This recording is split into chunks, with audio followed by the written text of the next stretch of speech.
Randall said, there's a lot of different organizations here, a lot of different people, DFA, PDA, some Lucha people, Occupy folks, just random individuals. And Audit AZ.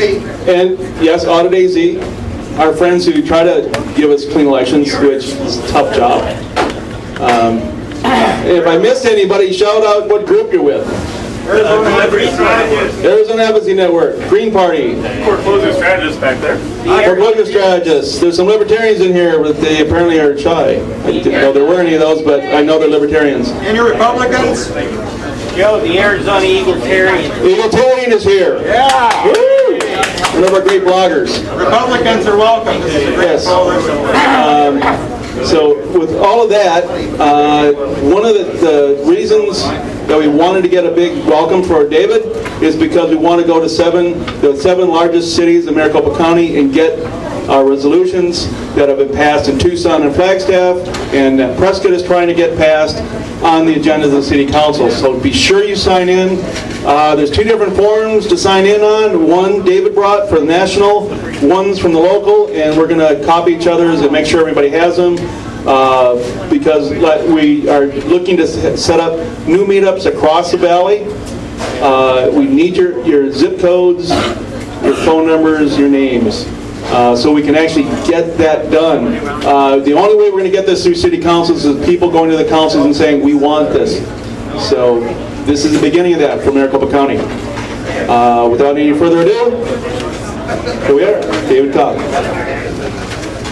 Thanks, Joe. Thank you. So, by way of introduction, if you don't know me, I am a lawyer, but more importantly, I describe myself as an engaged citizen. My entire legal practice has been devoted to making the promise of democracy a reality in the United States.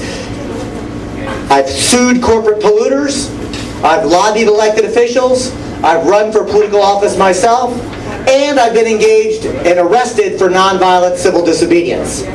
I believe we have to use all the tools in the toolbox to effect the meaningful social change that we so desperately need and so richly deserve in this country.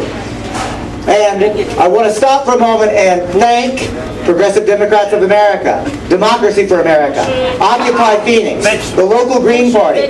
The fact that we've got such a diverse group of organizations who are coming together on this issue is reflective of the fact that we are in the early stages of a genuine social movement in this country.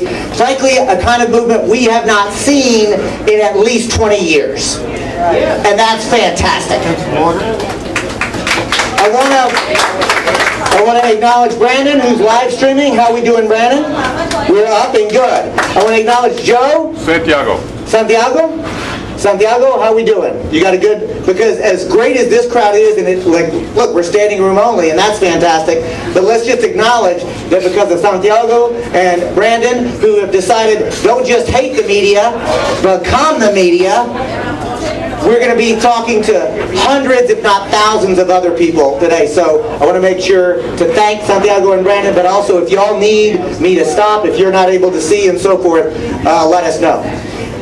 In terms of framing this conversation, I like to say that I am a proud, I am a patriotic, and these days I am a pissed off American citizen. Oh, good. I'm glad to get that kind of reaction because I will also proudly self-identify as a political progressive. And as a political progressive, I think we have made a mistake by allowing the Tea Party to claim some sort of monopoly on political anger. Because if you talk to a Tea Party supporter, if you talk to a Tea Party adherent, and just engage them, one human being to another, and I've done this, 9 times out of 10, you will find out that what they're angry about is that after the big banksters in Wall Street America destroyed the economy, that then the federal government rewarded them with about $1 trillion of our tax money. Well, you know what? I'm angry about that too, aren't you? Yeah. And I don't want the Tea Party to be the only place where that political anger is expressed. Because I'm going to go one further. I'm also angry that 1 in 6 American families are living below the poverty level. And I don't hear that anger expressed at Tea Party rallies. I'm angry that 20 to 25% of the American children are going to bed hungry or undernourished in the richest country the world has ever seen. And I don't hear that anger expressed at Tea Party rallies. And I'll go even further. I'm angry about the fact that the transnational corporations are destroying the planet that we depend upon for life itself, causing a runaway global climate crisis, and, as if that's not bad enough, they are creating a racist, sexist, and class-oppressive world order with the plunder as they're destroying the planet. And I damn sure don't hear that anger expressed at Tea Party rallies. And let me tell you something, folks. The anger that I've just described, the anger that so many of you share with me, that anger is a righteous anger. And I use that word very carefully. It is a righteous anger. Look, man, I'm the grandson of a Baptist preacher. I know what righteous means. And this is a righteous anger because righteous anger is a unique type of anger. See, righteous anger has certain requirements. If you just get mad because you don't get your way, that ain't righteous. The only thing that can provoke true righteous anger is injustice, oppression, or exploitation. You see, why are you angry? But honestly, even if you're angry at injustice, oppression, exploitation, and you don't do anything about it, you just sit and stew and wallow in it, that's not righteous anger either. Righteous anger requires action. You got to get engaged. You got to get involved in correcting the injustice, correcting the oppression, stopping it, and saying it that way. Can we acknowledge that it was righteous anger that spurred the abolitionist movement in this country? They were angry at a depraved institution like slavery. It was righteous anger that brought those women together at Seneca Falls to launch women's empowerment or first wave feminism or the women's suffrage movement. They were angry about the oppressive patriarchy they were living in on a day-to-day basis. It was righteous anger that fueled the civil rights movement. Righteous anger propelled and provoked the trade union movement. Righteous anger is a good thing. And saying that, I'll tell you this. I'm also a very sad American because I can remember a time in my life that I could say I was proud and patriotic and I didn't need any other qualifier. For me personally, that's when I was a little boy. When I was taught that I was from the United States of America. And the United States of America was the land of the free and the home of the brave. But more importantly, I was taught the United States of America stood for liberty and justice and equality. And I was so proud to be from that country, and I'm angry and I'm sad because I grew up and realized I had been lied to. But you know what? It's not the normal kind of lie, by the way.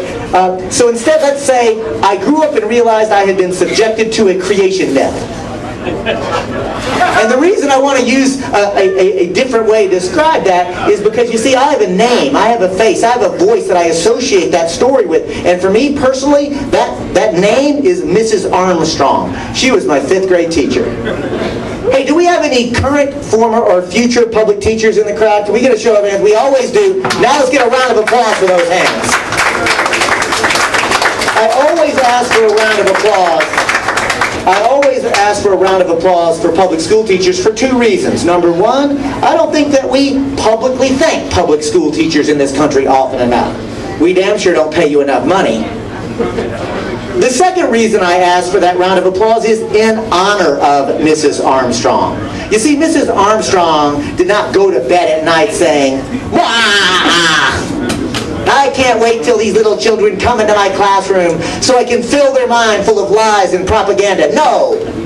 Mrs. Armstrong was a public school teacher. And like every public school teacher I've ever met, she became a public teacher because she was called to it. She wanted to help nurture children to become productive members of society. It was an amazing thing. You see, Mrs. Armstrong taught that creation myth because she believed it. And it worked on me, it worked on my classmates, and as I'm looking around at this crowd, how you're reacting, it worked on most of you because we want to believe it. See, we want to live in liberty, justice, and equality. And I'll go one better, we deserve it. It is our birthright. And it is true that American children want and deserve liberty, justice, and equality, but you know what? It is not because they or we are Americans. It's because we're human beings. And yes, American children want and deserve liberty, justice, and equality. And so do Iraqi children, and Afghan children, and Israeli children, and Palestinian children, and Mexican children, and Senegalese children. See, the point I'm making is that we were taught about American values, those are human values.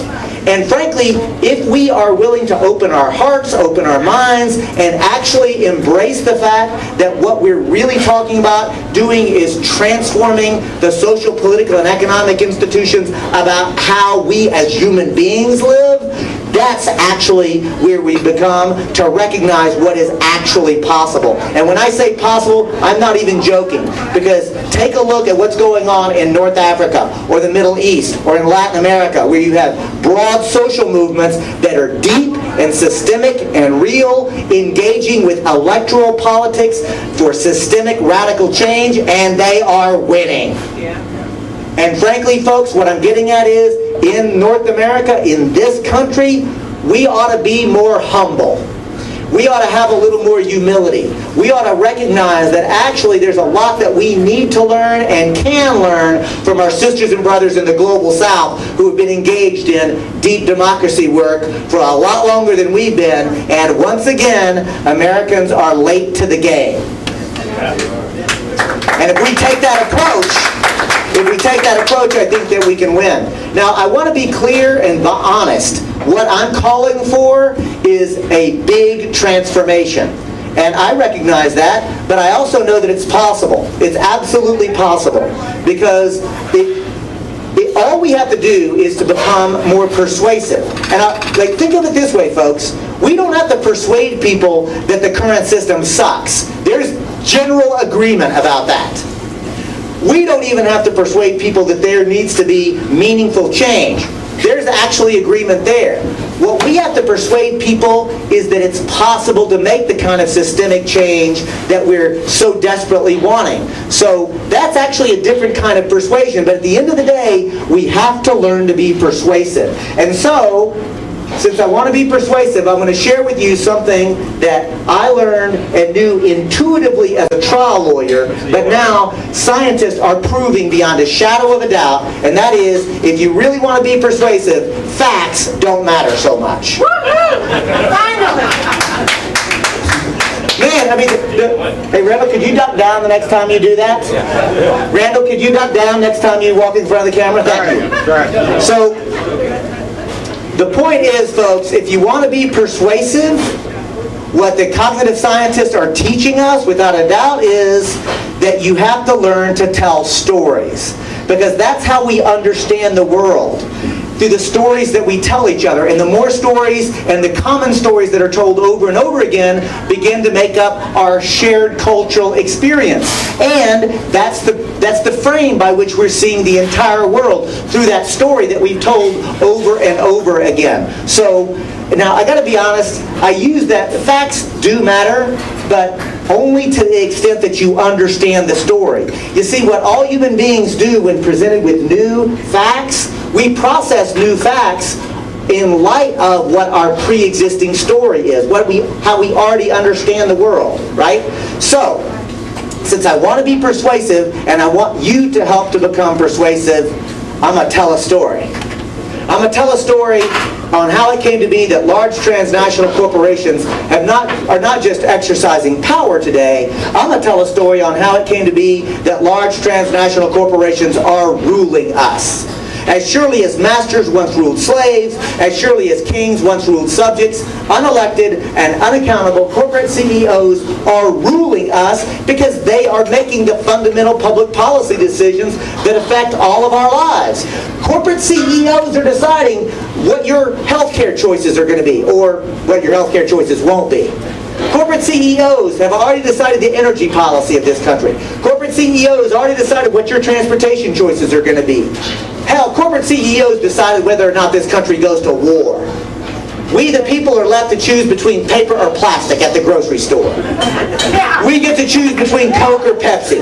We can have 31 flavors of ice cream. 17 different types of toothpaste, right? All these consumer choices are presented to us on a common experience on the day-to-day, but rarely do we get to participate in actually shaping the social institutions in which we live. And I want to be clear, folks, I think it's wonderful that we have so many consumer choices, provided you have the money to pay. Let's be clear about that, right? But I'm not against consumer choices, but I do not make the mistake, and would encourage you not to make the mistake, that a consumer choice somehow equals political power. That's different.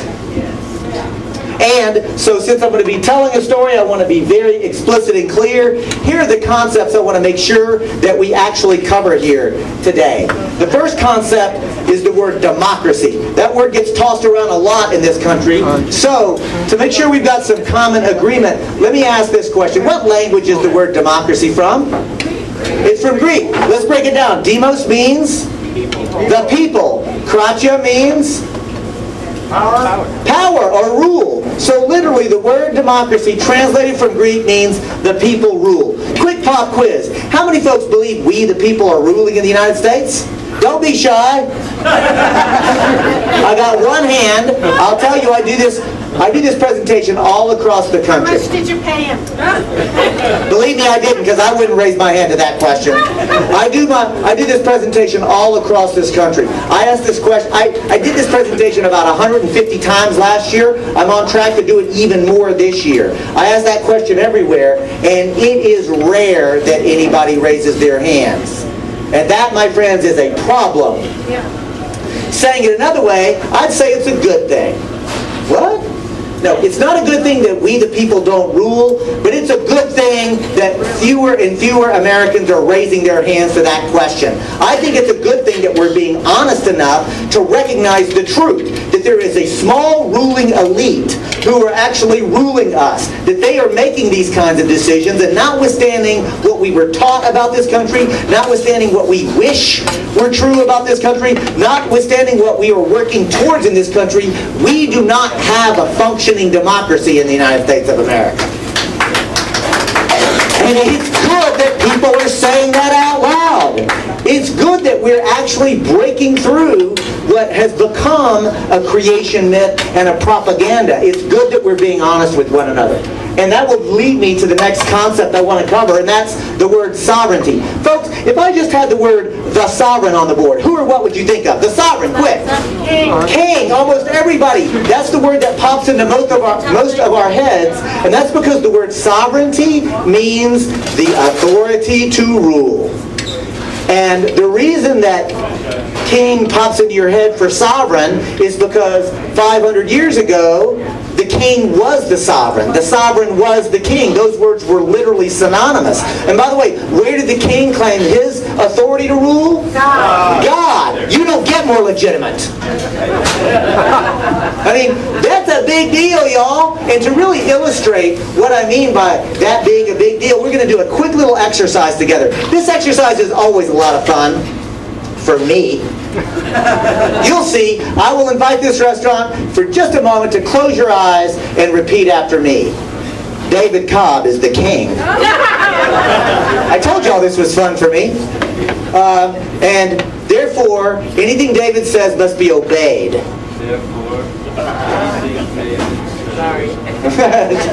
All right, I'll try the last one. Because David is our ruler and we obey him without question. Okay, so actually, folks, normally in the presentation, this is where I say, okay, open your eyes. But to your credit, Phoenix, Arizona, nobody's eyes are closed. Good on you. The second thing I'll observe is that you did what every crowd does. As soon as you realized what I was asking you to repeat, not only did your eyes pop open, but you all basically laughed at me. Did you notice that? There was kind of a snicker or a guffaw as soon as folks realized what I was saying. And you know why you laughed at that? Well, in one sense, because it's funny. I mean, to say that I get to tell this fella how to live his life because who my parents are, I mean, that's funny, right? Or even better, that I get to say how all of society is going to be organized because of the divine right of kings. I mean, that's outrageous. That's ridiculous. Of course you laughed at that. And check this out. 500 years ago, people just like you and you and you and you and me not only said it, but we believed it.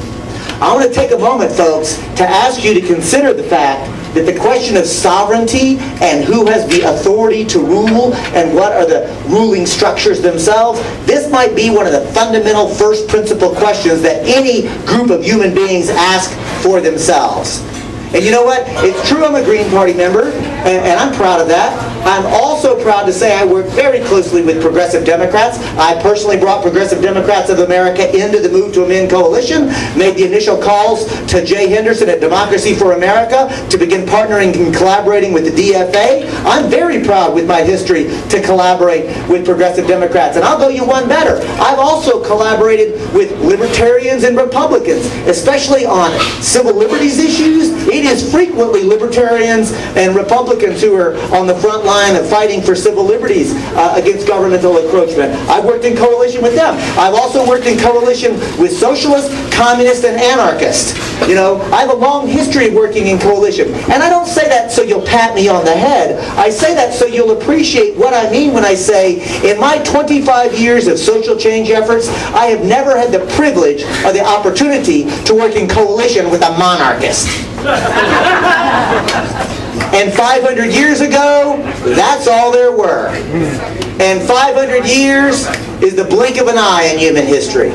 And so, folks, when people tell me we can't amend the Constitution, it's too hard.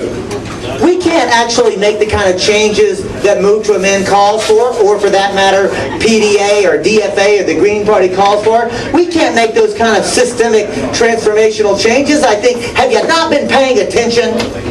Throughout all of world history, hell, throughout all of U.S. history, profound systemic changes have been made on social, political institutions. Power has shifted dramatically because social movements demanded it. Another way to think about it, folks, is this, and now the Texan gonna get metaphysical on y'all, so hold on. We are all individually participating in creating our shared collective reality. Another way to, yeah, you can applaud that, right? Say it again. Slow, it's a beat.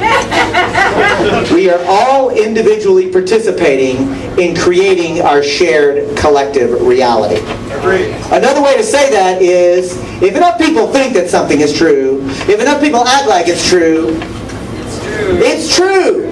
So here's the thing, folks. If it is true that the United States of America is a fundamentally racist, sexist, and class-oppressive society, and it is, then maybe we ought to start thinking differently. Maybe we ought to start acting differently. Maybe we ought to start acting as if we actually believe that we are in the crisis that we talk about. Maybe we ought to act like it is really true that we have a social, political, economic, and ecological crisis coming down upon us. Maybe we ought to start acting like we're in a crisis. You know why? We are. Because we are. And I don't want to make anybody feel bad about it because, you know, I am reminded that the symbol in the Chinese language for crisis is also the same symbol for another word in Chinese. Opportunity. So yes, we're in a crisis, but moments of genuine crisis create the conditions for genuine opportunity.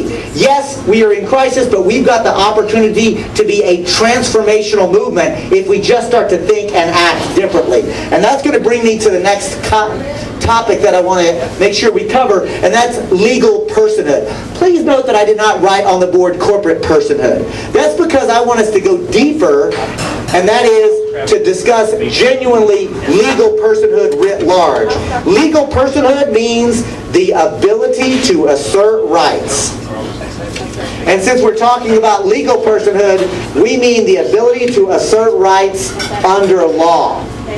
And saying it that way, do we now see that the question of who is a legal person has been one of the fundamental questions in this country? The question about who gets to actually participate and have rights under our legal system has been one of the fundamental questions, and not just a philosophical question, a question that had to be fought for, that social movements had to be willing to go into the streets as well as the ballot box, that people had to be willing to put their shoulder to the wheel field and invest their time in it. The question of legal personhood and who has the ability to assert rights is not a legal technicality. This is one of the fundamental issues about how our society is organized. And since we're talking about how society gets organized, let's move on to the next topic, which is the corporation. Since that word is equally important, I will ask the same question. From what language is the word corporation derived? It's from Latin. Let's break it down. Corpus means body. And now for extra credit point, the suffix tion in Latin, it means the inherent quality, or to have or create.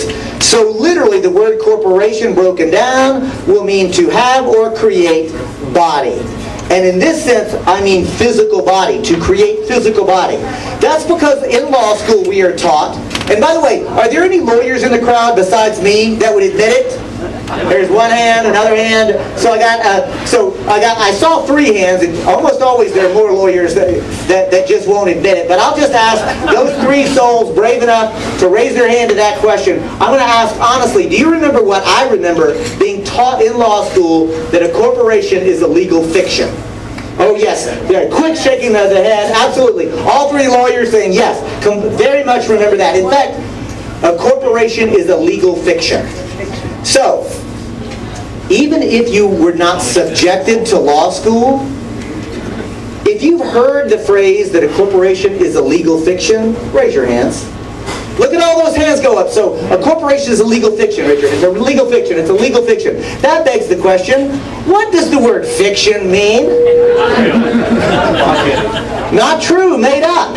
Check it out. In law school, we are taught a corporation does not actually exist in the physical world. But we will pretend like this group of people and the material and resources and contractual obligations and cultural assumptions, we're going to pretend like this very complex, abstract idea, we're going to pretend like it's one thing so that we can treat it a certain way under law.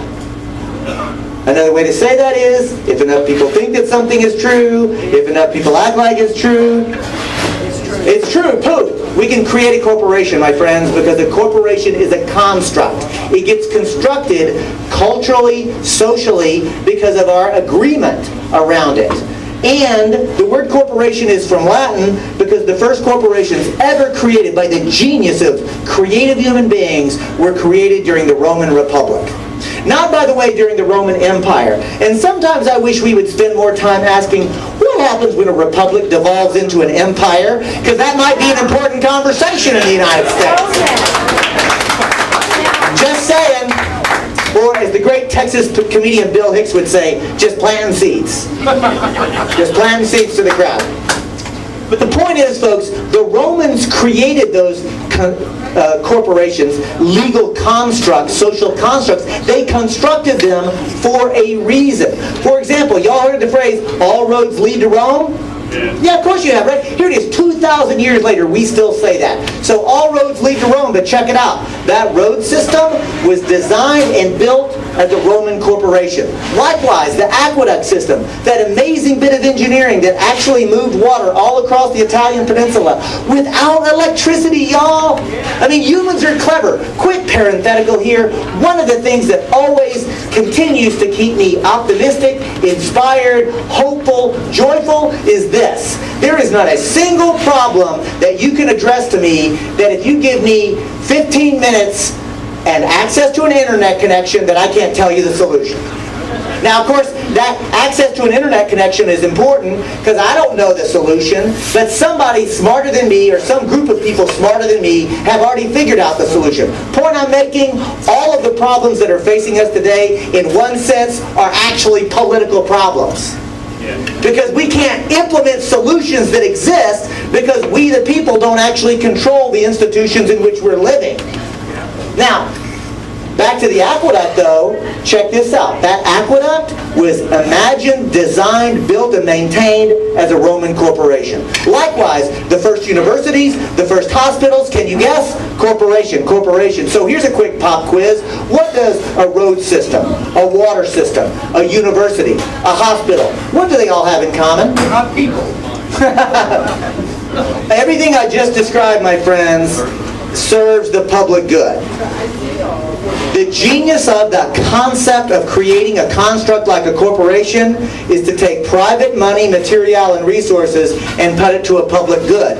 But, unlike taxes, which the government does, which are mandatory, the genius of the idea of this quasi-private, quasi-public entity known as a corporation was to do it on a voluntary basis. For example, if I say, listen, I got a great idea that's going to help a whole lot of people, but I don't have enough money to make it happen. Would you please give me some money as a donation to make this happen?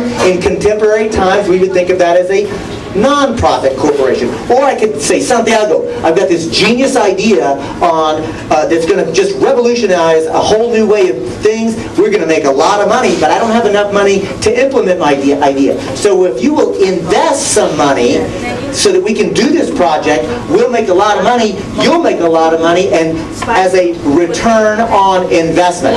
In this case, we're talking about a for-profit corporation. But I just want to point out that really what we're talking about, what the similarity to both of these are, taking private money, putting it to a public use, but in both cases, it's voluntary. This, at its core, is the first concept of the construct of creating a corporation and where they first came from. And saying it this way, I want to be clear. David Cobb is not anti-corporation. The Move to Amend Coalition is not anti-corporation. Corporations have, can be, and still are sometimes used for great and important things. Right? The concept of the corporation is not at fault here. The problem is our existing social political institutions and the legal system. But even deeper, let's just acknowledge something. This is not exactly how the modern huge mega transnational corporations operates, is it? That's because the modern transnational corporation, the big huge transnational corporations, actually doesn't come out of this ideology. Instead, it comes from the 14th and 15th century of Europe. You know, the age of discovery. I have to put discovery in these imaginary quotation marks, right? Because after all, what did the Europeans discover in the 14th and 15th century? Africa, Asia, later North and South America. Newsflash! There were people living there! They weren't lost. They didn't need to be discovered.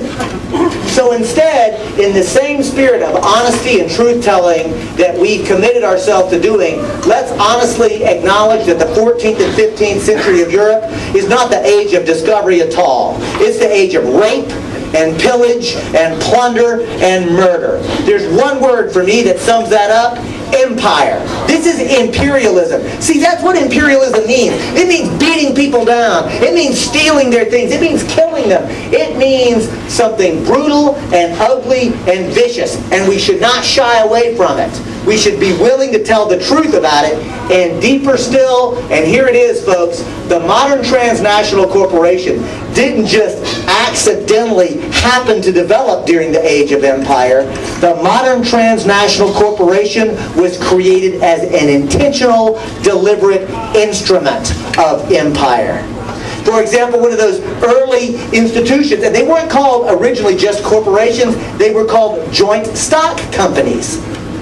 And one of the most famous of those early joint stock companies, or first corporations in modern times, was known as the East India Company. Maybe you've heard of it. The East India Company was literally designed to militarily conquer the entire subcontinent of India.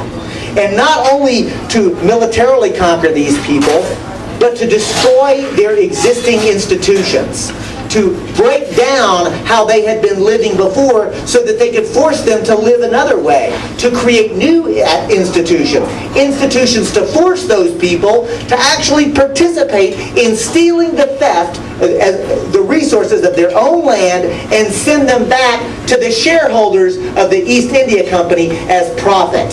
And get this, not just to conquer their bodies, but to conquer their minds, to colonize them. That's how colonization works. It is designed to tell new stories, to start to make you think differently. Stories matter a lot. And another one of those very early joint stock companies or early corporations was known as the Africa Trading Company. Would anybody like to guess what the Africa Trading Company traded? Thank you. I heard a couple of different words out there. I'm going to use myself as an example because I think it's important, especially as a white person, that we be honest in conversations. And it's not something I'm proud of, but I'm going to admit to you that if I'm just casually thinking about, I ask the question, right? I do this presentation 150 times a year, so I know what I'm talking about. But here's the thing. Honestly, if I'm just being casual and I were to hear, what did the Africa Trading Company trade? The word that would pop into my mind, slaves. And not because I think I'm a bad person. I'm a good person, actually. But that's the word that pops into my mind because I'm of this culture. And I grew up hearing about the Africa slave trade. I even was taught as a little boy about how wonderful it was that Harriet Tubman was a runaway slave who helped to free other slaves. See, that's the language that had been used over and over again. The story that I was basically told about that. And so now that I've made such a big deal about that particular word, I'm going to now ask this follow-up question. In the 14th and 15th century of Europe, when the Africa Trading Company was in existence, was Africa populated by slaves? No. Africa was populated by people, human beings. And may I say, folks, Africa was populated by people who were basically just like me. Now, I say that with full awareness of my skin color and pigment. I know I'm white. I'm not stupid. But I say it with conviction because if you ask any scientist, if you ask any biologist, she or he will tell you race does not exist. Sure, skin color exists. Ethnicity exists. But you know what? So does different hair color and different eye colors. The point is, no scientist would ever elevate these rather trivial differences amongst human beings to a classification or a taxonomy. So objectively, scientifically, without a doubt, race does not exist. But check this out. Racism damn sure does. How can that possibly be? Oh, remember, if enough people think that something is true, if enough people act like it's true, it is true. The point is, race is created culturally and socially. Race is a construct just as surely as a corporation is a construct. It gets constructed, and I'm here to tell you that I genuinely believe I know why that the concept of race is created as a construct, and that's to justify slavery. Now, I want to be clear, I'm not saying that the corporations created the idea of enslavement of human beings, but that kind of slavery that pre-existed was different. In fact, what's your first name, sir? Charlie. Charlie, I'm going to use Charlie as an example. Is that okay, Charlie? Let's say that Charlie and I live in different tribes. And there's a river that separates my tribe from Charlie's tribe. But my tribe goes to war against Charlie's tribe. And my tribe wins this war. And by the way, why do y'all think my tribe might win this war? What are some reasons why one tribe would win a war against another? Better technology. Better technology. That's one. There's another one that... More people. More people. There you go. Those are the two that come up in almost every crowd. It's very logical. But let's just acknowledge this, folks. I haven't given you enough facts to know for sure why my tribe wins this war. Because there can be lots of other reasons, right? But those are the two most important ones. Technology or people. Shall I tell you why my tribe wins the war against Charlie's tribe? Sure. Because I'm telling the story. See how important stories are?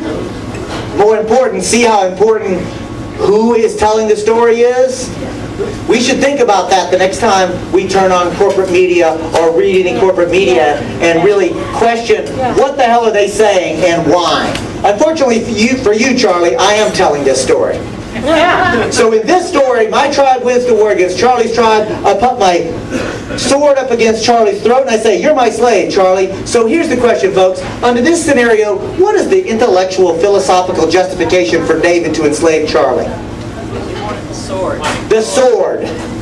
That's it. There's nothing more. There's no effort to actually intellectually, philosophically justify it. Stay with me, folks. I'm here to tell you that I believe that race gets created as a construct in order to attempt to justify, as outrageously stupid as it is on its face, to justify the idea of enslaving an entire group of people over something so trivial as pigment or skin color. Another way to say it is corporatism racism and imperialism are inextricably linked as concepts. And what links them, my friends?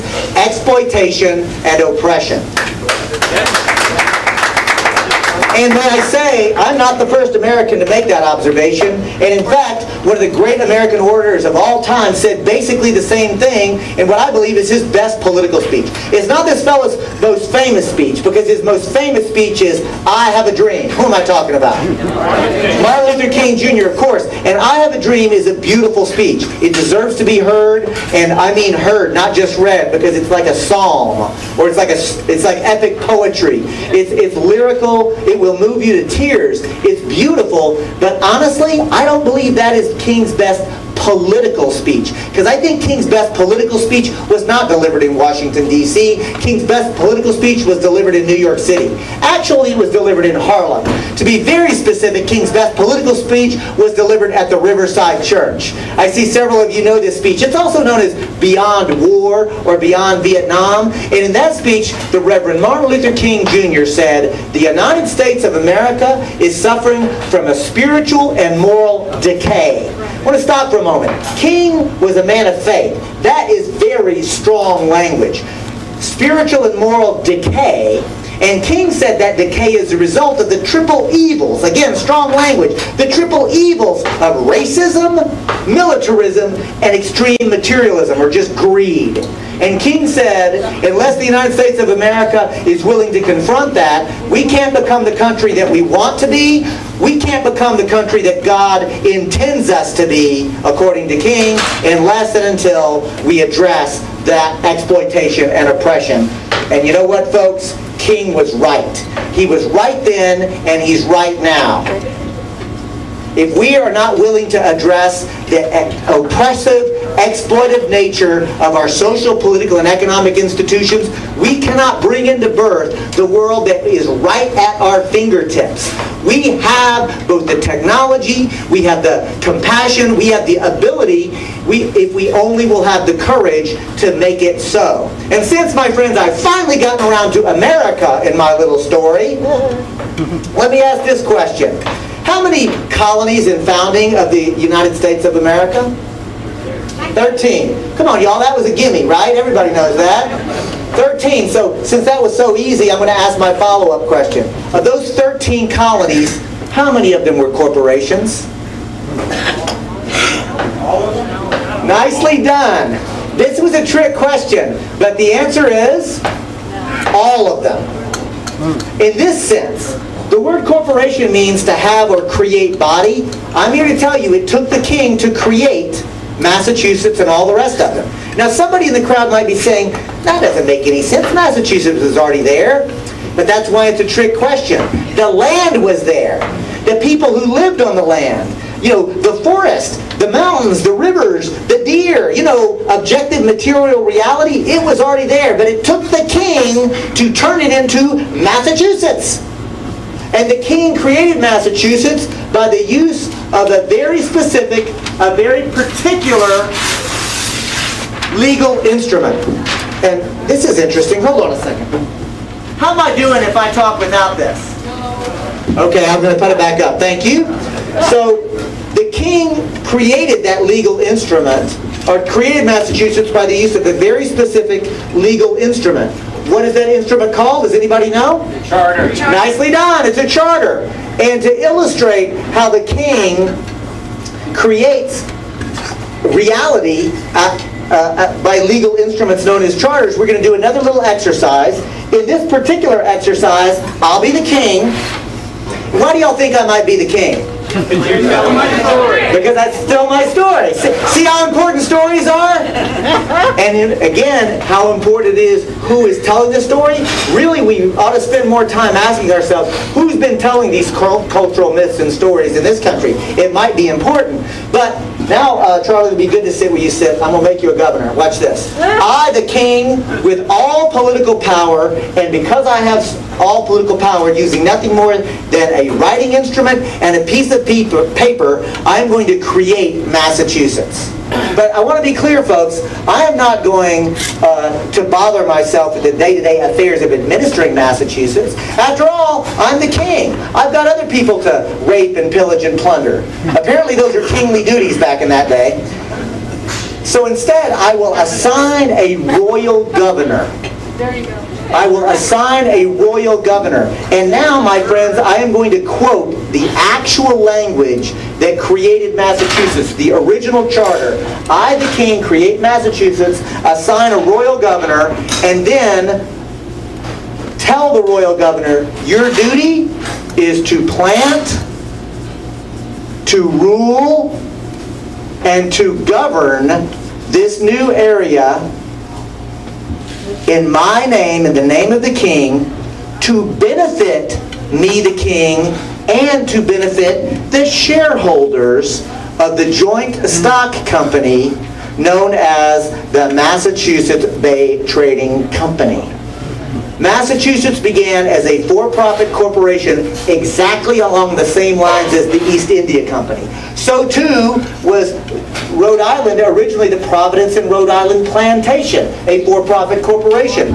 Virginia began as the Virginia Company. In fact, Georgia began as a penal corporation. Quick little pop quiz. What skin color or pigment do you think the original slaves had that worked the Georgia Penal Corporation? White. I'm here to tell you folks, especially white people, spend a little time examining race and white skin privilege and why it was created. It will be a very enlightening experience for you. But the point I'm making at this point is the king created Massachusetts and every one of those colonies through a chartering process, creating for-profit corporations. So in my little scenario, we would not normally think or call Charlie in today's terminology, we wouldn't think of him as a royal governor. What word would we use to describe Charlie in this scenario? CEO. CEO, or a chief executive officer. The point I'm making, folks, is, and this is especially true for Tea Party people, I wish they'd learned their own history a little better and understand that the American Revolution was not just a rejection of monarchy as a form of rule, it's also a people's uprising against corporate rule. Right? The Boston Tea Party itself was actually an act of nonviolent civil disobedience targeting property destruction against a specific corporation that destroyed about $1 to $2 million worth of property. How about that, Tea Party? And get this, do you think that the Boston Patriots actually threw all of the tea into the harbor in Boston that night? No, they targeted one corporation. The East India Company, and only the East India Company. It was a very specific targeted act of nonviolent civil disobedience. And another way to say this, my friends, the American revolutionaries were not asking for a more socially responsible king or more socially responsible corporate CEOs. Maybe today our movement can demand more too. I'm tired of calling for more socially responsible corporations. Oh, please, corporations, would you please stop poisoning us? Oh, please, corporations, British Petroleum Corporation, would you please not destroy the entire Gulf of Mexico? Ya basta! Is that really all we want? A little less death? No. Can't we raise our aspirations a little higher? Can't we be for what we're for? And here's the thing, folks. The American revolutionaries, before they became revolutionaries, literally only about 10 years before, those very people who would soon take up arms against the king himself were writing letters to the king that went like this. Oh, Father King, we, your humble and obedient children, come before you on bended knee to beg that you intervene on our behalf because your royal governor is administering unfair laws. By the way, folks, the real complaint was not around taxation without representation. The real complaint were unfair business and trade laws. Laws that are benefiting the East India Company, being written by the English Parliament that are unfair. Quick pop quiz. What percentage of the English Parliament writing these laws do you think owned shares in the East India Company? 100%. Gosh, I wonder if that's a connected issue. Oh, Father King, we come before you to beg that you intervene on our behalf, O mighty and noble one. it was just that pathetic. It was just that sniveling and groveling. And I don't know about you, but I personally am keenly interested in asking myself, what kind of stories were they telling each other? What happened that convinced a group of people in one decade to stop the boot kissing, to stop the groveling and the begging and the pleading before power, and to actually decide, let's get up off our knees. Let's stand up and put our shoulders back, put our chin up and look directly at the king, you know, the king who claimed cultural authority from God, and say, oh, by the way, behind the king they saw the most powerful military the world had ever assembled, and said, guess what, king? You're done. Get out. We're going to do it different now. Because let me tell you something, folks, that process is magic. And let's be clear, if one person stands up against injustice and oppression, that is a courageous act. It deserves our respect. If one person stands up against injustice and oppression, that is a courageous and noble act. And it deserves our appreciation. But that act alone is not magic. The magic can only be invoked if one person stands up against injustice and oppression, and somebody to her left stands up with her, and somebody to her right stands up with her. The magic can only happen if we act collectively. And at this point, can I just say, may the goddess bless the Occupy movement. Yeah. Because let me tell you something, folks. There is something magic about the Occupy movement. And you know what? Look, I've worked on social change for about 20, 25 years. And I believe that we need to learn to be critical in a loving way of ourselves and others, and to really ask what's working and what's not. So I'm going to share with you the last time that I was part of a movement that I really felt was really going and really collecting steam was in the mid to late 1990s. That movement, we described ourselves as the global justice movement. In fact, one of the big success stories that I'm happy to say that I was part of occurred in November of 1999, when about 50,000 of me and my friends gathered together to hold a little party in Seattle, Washington. What am I talking about? WTO. The World Trade Organization, the WTO protest. Honest question, who was physically there with me? Right on, brother. How did it feel? It felt great. Sweet, right? I got to tell you something. I have many times chanted this. Whose streets? Our streets. Whose streets? Our streets. In November of 1999, on the streets of Seattle was the first time I chanted, whose streets? Our streets. Whose streets? Our streets. Whose streets? Our streets. And I had this moment of realizing, holy shit, these are our streets. But I actually had a moment. I actually realized that collectively we had taken control of that space, and that it was ours, and that our puppets and our dancing and our music was us telling the ruling elite, screw you, we're going to do it different. It was so beautiful. And I want to tell you something, folks. If you ever had the experience of a real victory like that, a psychological victory, you will get hungry for it again. You will not be satisfied. So watch out.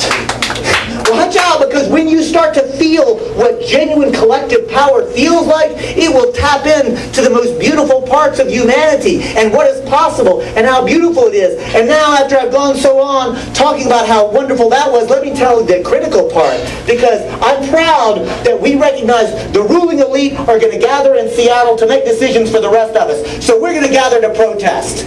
And we did. And then, at the World Bank meeting where I helped to organize people, the ruling elite were gathering to make decisions for the rest of us. So we would gather to protest and expose them. At the International Monetary Fund, the ruling elite were making decisions for us. So we were gathering to protest and expose them. I'm proud that we did that, right? I think that, I really am proud of that. I'm proud of the work that we did. And frankly, you know what else we did? We made some dope puppets. And I'm proud that we actually got, humor and art into the movement. So I'm proud of that. But I also now want to acknowledge my critique of myself and my colleagues. See, it's wonderful that we were protesting when the ruling elite were meeting to make decisions. But let's just be honest. When the ruling elite met to make decisions, we met to protest. And when the ruling elite left, we left.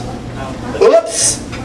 So somebody had the genius idea to observe, hey, you know what? The ruling elite are meeting all the time making decisions for us at a place called Wall Street. Let's go there. Oh, and not only that, they don't seem to ever go away. So we're not going away. Oh, and by the way, we want people to join this movement all across the country. So if you want to come to New York, come on, man. Zuccotti Park will welcome you, but we really invite and challenge you to occupy your own public space, wherever you live, work, and play. Because honestly, folks, the Occupy moment, the Occupy movement, that concept is not just challenging us to occupy public space. Occupy, from my perspective, challenges us, requests us, invites us, dares us to occupy imagination space. There is something beautiful about that whole concept, right? The idea of how it might actually be, because Occupy is saying, let's not have preconceived notions around political parties, around economic institutions. We're going to actually just say, what would it look like if we actually shared power together and tried to imagine a new social institution, new societies? What would that look like? Yes, it can be challenging, but that's because they're playing for all the marbles. It's kind of important. And folks, I want to get back to my little story because we know that, oh, thank you so much, Joe. We know that the American Revolution is successful. For those of you who weren't paying attention, the revolutionaries won. But a new instrument gets written, a new charter gets written and used. This new charter is also known as the supreme law of the land. What am I talking about? The U.S. Constitution. Folks, how many people here have read the U.S. Constitution? Raise your hands. Look at all those hands go up. Good, so y'all grade my papers. See if I get this more or less correct. I will tell you, if you read the U.S. Constitution in its entirety, as my mama taught me, son, don't just read individual words. Yes, you have to read the words, but step back from the tapestry. Look at the pattern. Look at what you're actually looking at, reading. Try to understand the system. When you do that, I will suggest, folks, you will see two principal actors described in the U.S. Constitution. The first actor is the most important actor. In fact, it's so important it's the first three words. People. We the people. We the people. Folks, those are hallowed words in this country, and they should be, because, see, we the people come together to create the second actor, which is government itself. In other words, we the people create government. In other words, it's ours. Government is a construct. We are constructing it right now. So, really properly understood, in a true democratic republic, collectively, we are the government. That's right. That's something worth remembering, right? And the government is not dependent, or we the people are not dependent on government. Government is dependent on us. We the people is the important phrase here. You see, we the people are described as being free and sovereign. Do folks remember what the word sovereign means? Yeah. Authority to rule. The king is not sovereign anymore. We kicked his butt out. But check this out. Government isn't sovereign. Government is subordinate and accountable. Government is subordinate to whom? The people. Government is accountable to whom? We the people. That's got a ring to it, doesn't it? Let's continue. I like how this is going. We the people are free and sovereign because we the people have rights. Government does not have rights. Government has duties.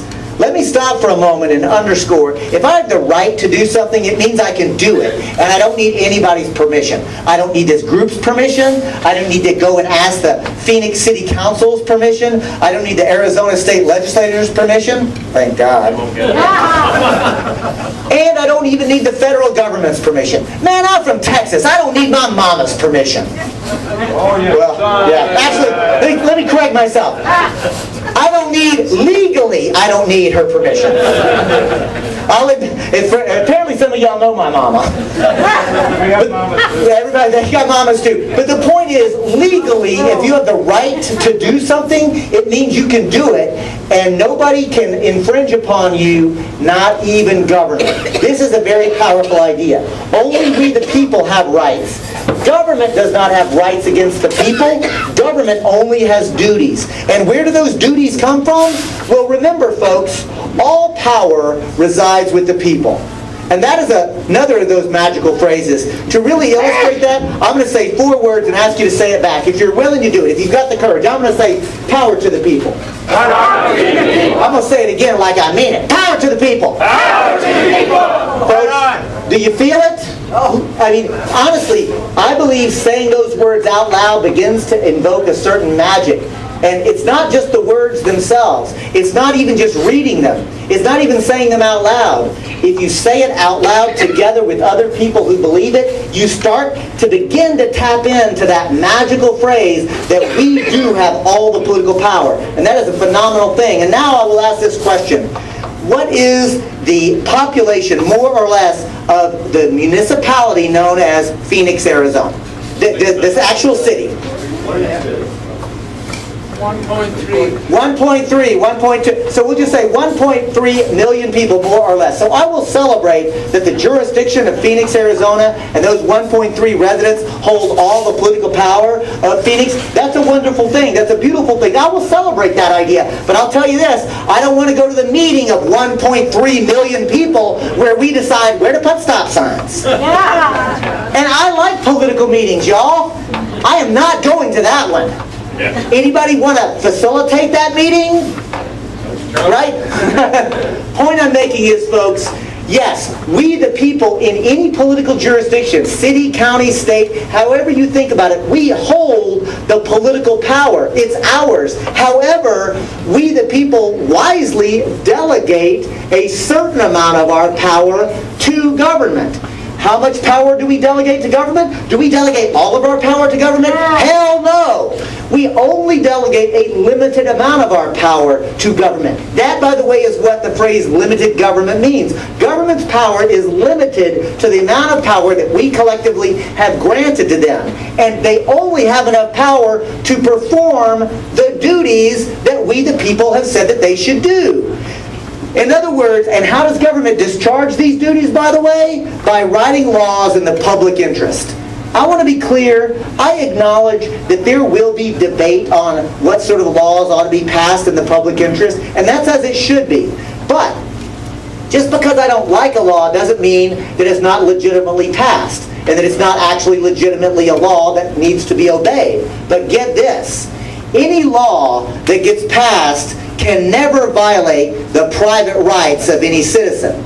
And any law that does so, even if it was passed through some sort of democratic process, that law is illegitimate because it infringes upon the rights of a human being. You see how important personhood means? Your rights are sacred. Another way to say this, folks, another way to think about this is, now nobody get embarrassed, it's only going to be one button. But for those of you in the back, if you can't see, this is my belly button. If you're too shy to check here in this public place, please go home tonight. Make sure you have one. Because if you do, you also have human rights that are sacred and cannot be violated. You see, this idea of having rights and having personhood is really an important deal because it says government, no matter what process it went through, any law that violates human rights is illegitimate and should be overturned in court. Not because you disagree with it, but because it violates rights. Human rights are important. Holy smokes, folks, just a minute. I think my teacher, Mrs. Armstrong, was right. Let's review this for a moment.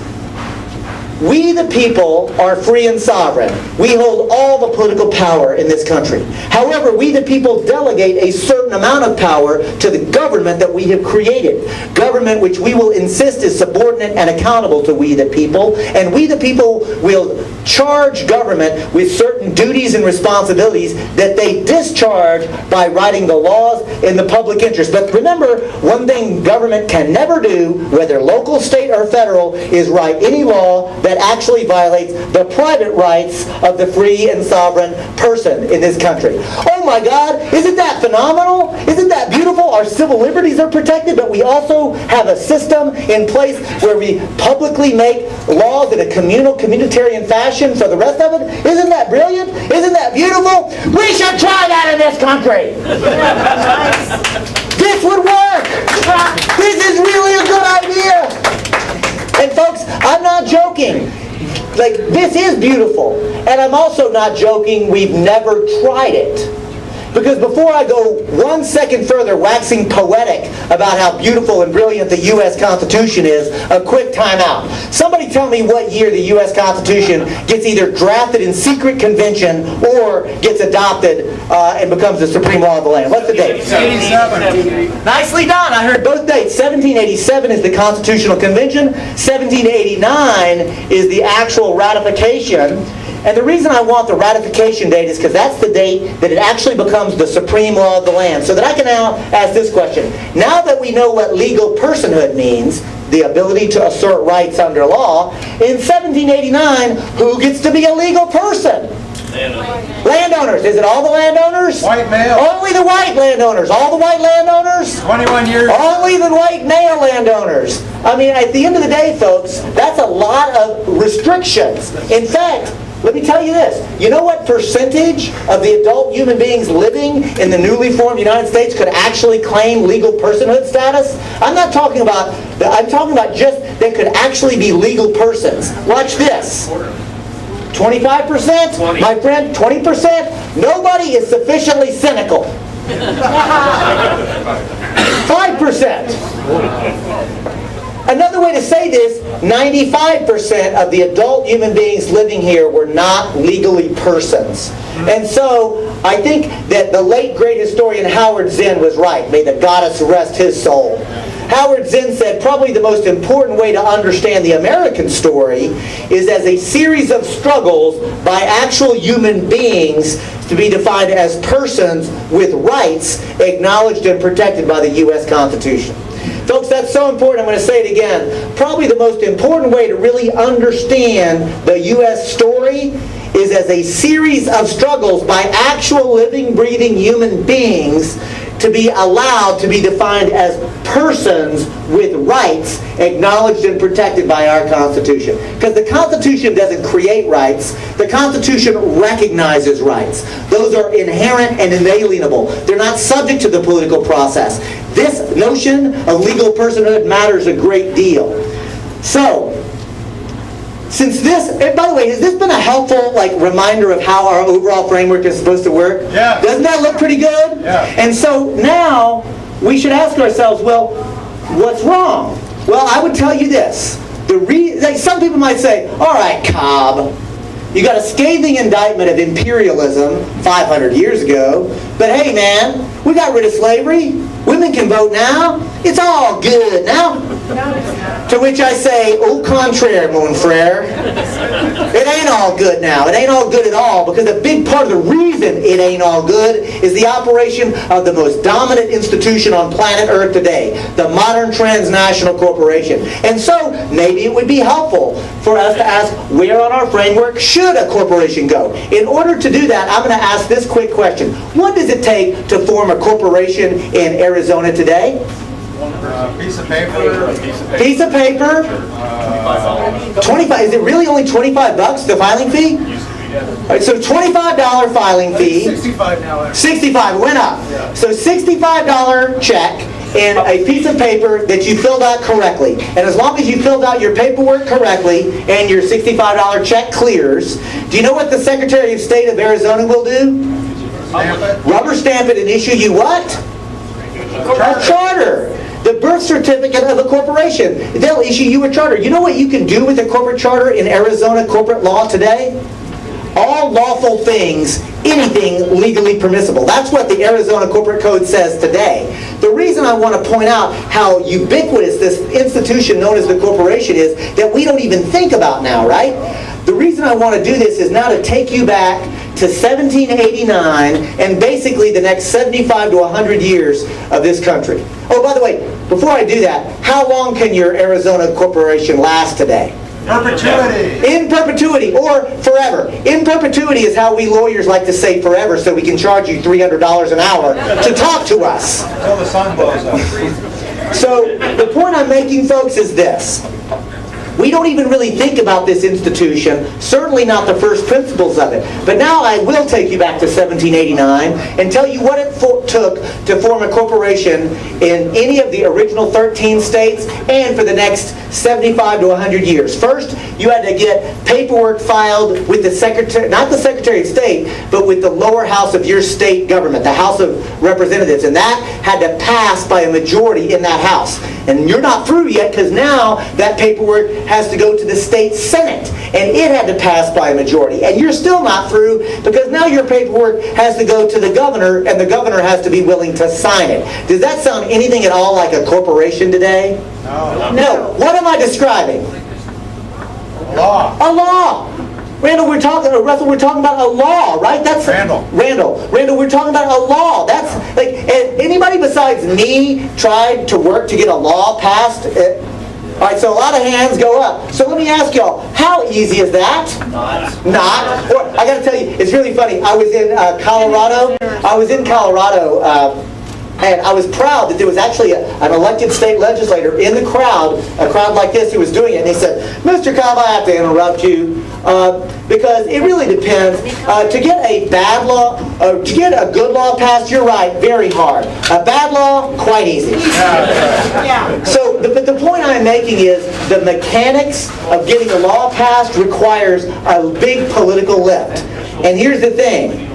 That is the same standard by which it once took to actually form a corporation. And I'm not through, because the substance is you had to prove in your paperwork a public need that was not being met by existing government or existing private institutions or government. And if you were given the privilege, not the right, of a corporation and limited liability, all you could do was that narrow thing. And if you did anything else, you know what happened to your corporate charter? Revoked. Corporate charters were revoked for going what's known as ultra vires, or beyond the authority of what you had been granted to do. And by the way, do you think those corporate charters lasted forever? Oh no. How long? 10 years. 5 years, 7 years, 10 years. Every single corporate charter issued was limited in time, and at the end of the time, it just dissolved. The business could continue, but limited liability ended at that time, and you had to apply for limited liability all over again. The point is, limited liability was not a right, it was a privilege that was subject to the political process. Oh, and by the way, even if you were doing the specific thing that you had been granted your corporate charter to do, even if you were in the narrow time period for which that charter had been issued, if you did anything that violated the public trust in any way, do you know what happened to that corporate charter? Revoked. Corporate charters were routinely revoked in this country just for acting outside the public interest. I want to ask you honestly, of the Fortune 500, is there a single one of the large corporations today that would even be allowed to exist? No. I mean, I'm not talking about small or mid-sized, the normal corporations, right? I'm talking about the mega transnational corporations that are ruling us today. They wouldn't even be allowed to exist if we just had the political infrastructure that we once had in this country. Now, so here it is, folks. Thanks for your patience, because now that we know it takes an action of state government to form a corporate charter, we know that that corporate charter can be used to hold the corporation subordinate and accountable. We know that the corporate charter describes the duties of what a corporation can or cannot do. And since I will argue, obviously we shouldn't even allow this unless it either serves the public interest or at least isn't violating the public interest. Isn't it obvious at this point that a corporation must go here so it can be under the proper control of the democratic state? Right.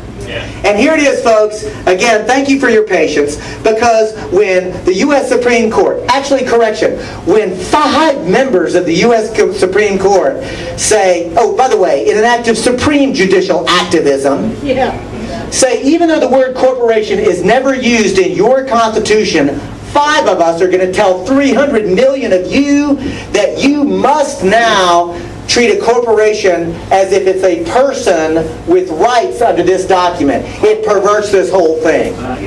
Here's the payoff, folks. Corporate personhood is a shorthand for saying corporations have the constitutional rights of human beings. Saying it that way, corporate personhood is not just an illogical idea, which it is. Corporate personhood is not just a stupid idea, which it is. Corporate personhood is a linchpin for how the ruling elite has stolen the authority of we the people to govern ourselves. And for me, what really pisses me off, as a lawyer, they use our legal system to justify it. Because I thought, and I was taught, and I naively believed that the courts were where you go for justice. And that justice is blind. And that she does not care what skin color you have, or how much money you have, or what gender you are. You see, justice is where fairness is had. And that the court system is where you go for justice if you're being violated in any way, shape, or form. And what pisses me off is the ruling elite have not only stolen our ability to have a democratic republic, they use the legal system to legalize it. I say, ya basta, enough already. It's time for we the people to rise up and to do what other movements have done, and that is, thank you, sir, you got it, Joe, you know what I'm doing, and that is to build a movement. Now, I want to ask folks, if you want to join this movement, we're going to start here, and I'll start here and ask, if you were not already receiving emails and in touch with Move to Amend, please sign up here. I am going to make sure that both DFA and PDA actually get copies of this, because that's how we roll. We actually believe in collaboration and Move to Amend. So if you're not getting it, please stop and sign up. And here's the thing: if you don't want to, if you're already getting them, that's okay. Just pass the clipboard. And in fact, even if you're not getting messages from us, but you've just decided you don't want to join, that's okay. Just pass the clipboard. I won't be offended. I mean, I'll be surprised, but I won't be offended. But I will say this: if you're going to join this movement, if you want to actually join this movement, for God's sakes, print legibly. Then as an organizer, there is nothing more crucial and more frustrating than not being able to contact somebody who wants to join a movement. So if you, like me, have bad handwriting, stop. Slow down. Take your time. We'll wait. The point is, this clipboard is going to come around. Everybody's going to get a chance to join this movement. I want to say this. This is not a petition we're just going to submit to any elected official on bended knee. We'll engage elected officials, but this particular petition is an organizing petition. We are going to contact you to help you organize in your local community. We're going to share this with other people. We want to be in touch with one another. So I want to conclude, before we open it up, with this. Could you grab that one, Joe? The Move to Amend campaign is actually very straightforward. We have a demand for two related amendments, and one is to abolish corporate personhood.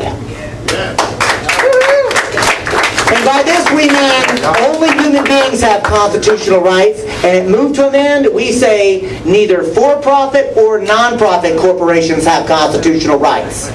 We stand on that idea, because at the end of the day, we want principled conservatives to join us in this movement. We want to be intellectually, philosophically honest. We want to build a democratic republic.